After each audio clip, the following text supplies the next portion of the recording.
Hello there, everyone. How you doing today? I hope you're all well. Today we're going into r/AskReddit, where the subreddit asks us, what video or recording is perfectly innocent, but becomes terrifying when you look into the story behind it? Quite an interesting subject. Let's read the answers in the comments of said post. If you enjoy, like and subscribe. Leave a comment with your thoughts or story down below. And without further ado, let's get started, shall we? My mom and I recently watched one of those 2020 shows, and they were talking about a woman who went out drinking one night and was never seen again. She had gone back to one guy's apartment, but hotel footage showed her leave shortly after arriving, and the guy in the apartment swore he didn't do anything to her. But they kept interviewing this one guy, who was the last guy to see her alive. They stopped at a gas station, and he claims that she started talking to another guy, got in his car and left. He played the whole, "if only I had known, I wouldn't have let her go" act, with tears and everything. Well, there's footage of him at his job a couple days later, and the footage is super generic. He has a cooler on a rolling cart, and he's putting it in a freezer. He worked for a food production company. When the police interviewed his boss, they asked to see all the footage, and she obliged. When they got to that part of the footage, him putting the cooler in the freezer, she told police to stop. She said that those coolers were used to store granola bars, but there was zero reason for those bars to be put in the freezer. The girl's body was in there. He took it out back and burned basically everything in a barrel down the alley a couple days later. But it was before the police had seen the footage, and he had bleached his entire van before police could search it. The dating game. The concept appeared innocent enough. A woman chooses a bachelor out of the 3 available contestants, and they go on a date. However, the game in 1978 turned dark when the serial killer Rodney Alcaca was nominated to be a contestant and actually won the game. The contestant refused to go out with him on the date because she thought he was actually creepy afterwards. Needless to say, she dodged a bullet. The TV show That Willis Family had 2 seasons on TLC. The dad was super controlling of his 12 kids, and the wife just gave off creepy vibes. I was shocked, though, to find that he had been sexually abusing his own daughters for years, with the oldest saying that sexual abuse started when she was 3. All 12 children were homeschooled and did dance and wrestling, but only with each other. They were so isolated from other people.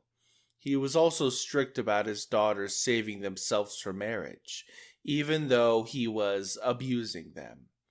There's a clip from the show of him discussing all the kids building houses on his property, so when his future grandchildren will be close by. It was like he was trying to set up his next victims for when his daughters grew up. The worst part is the mom knew for a while, but didn't do anything about it. It was a family friend that ended up reaching out to authorities, which led to his arrest and sentence of 40 years. It's super creepy to see clips of the show, knowing what was happening behind closed doors.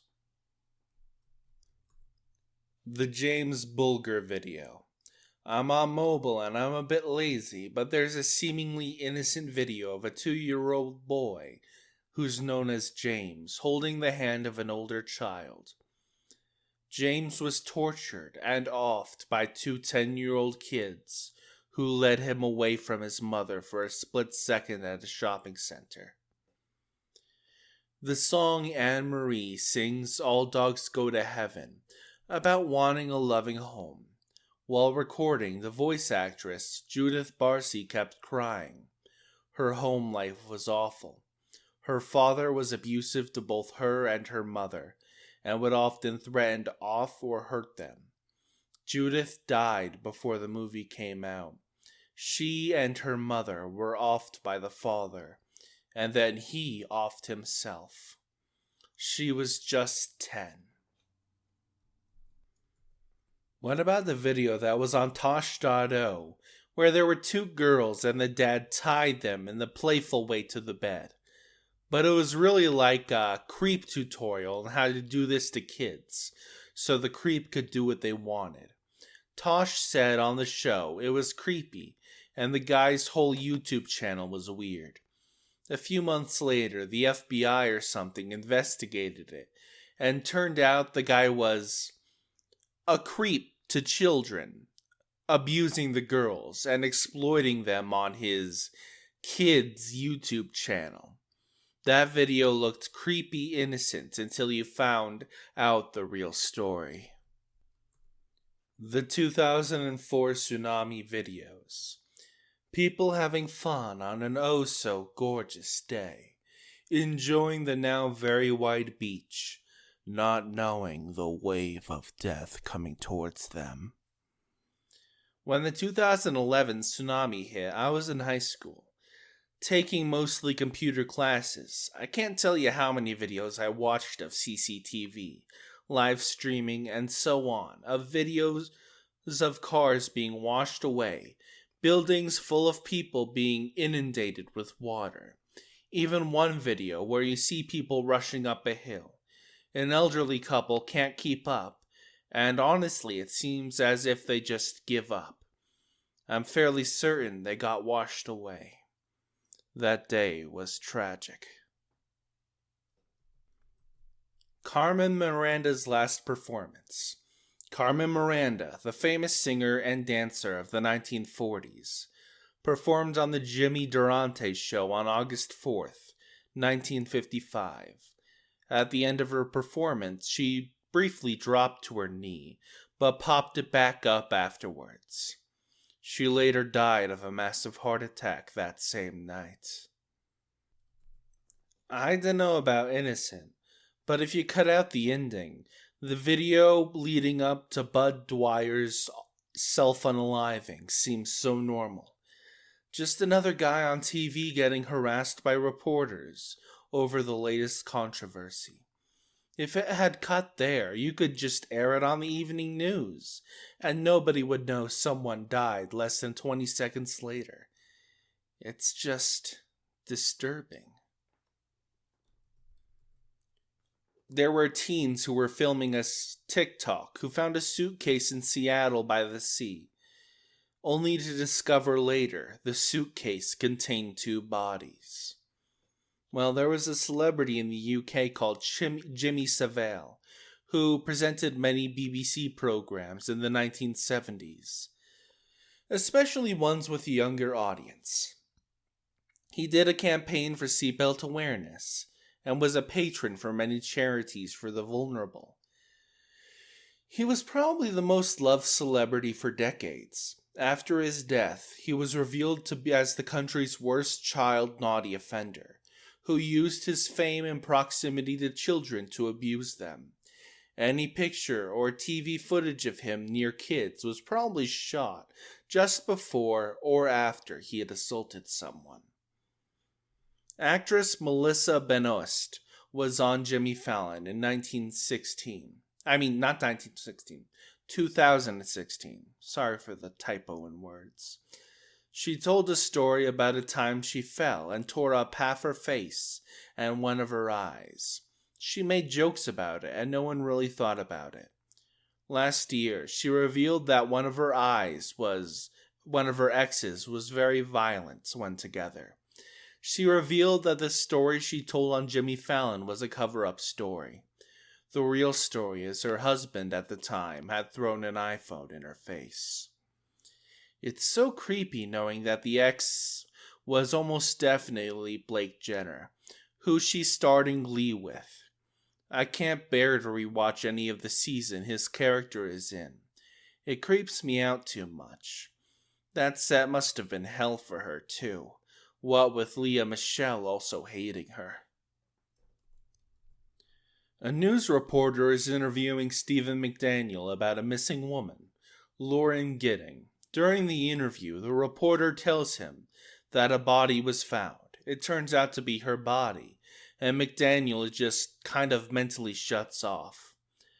That would kind of be a normal reaction, finding out an acquaintance of yours is missing, and then a body is found in the area where she disappeared.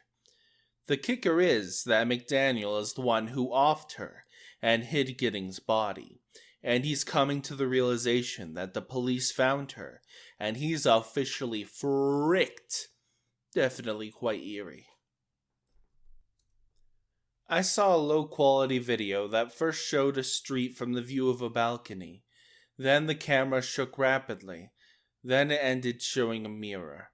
I found out about this before, but the video was footage from a live stream that a 13-year-old girl recorded of her committing unalive.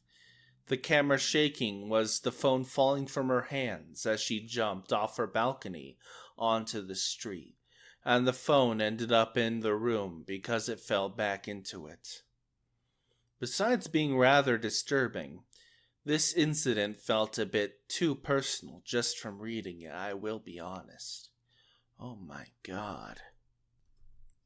Mother Love by Queen.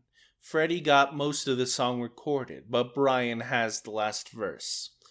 At the studio, Freddie said he was tired and wouldn't finish the rest some other time. He never did, resting at home during his final days. Brian came back after Freddie's death and finished the last bit. Aww.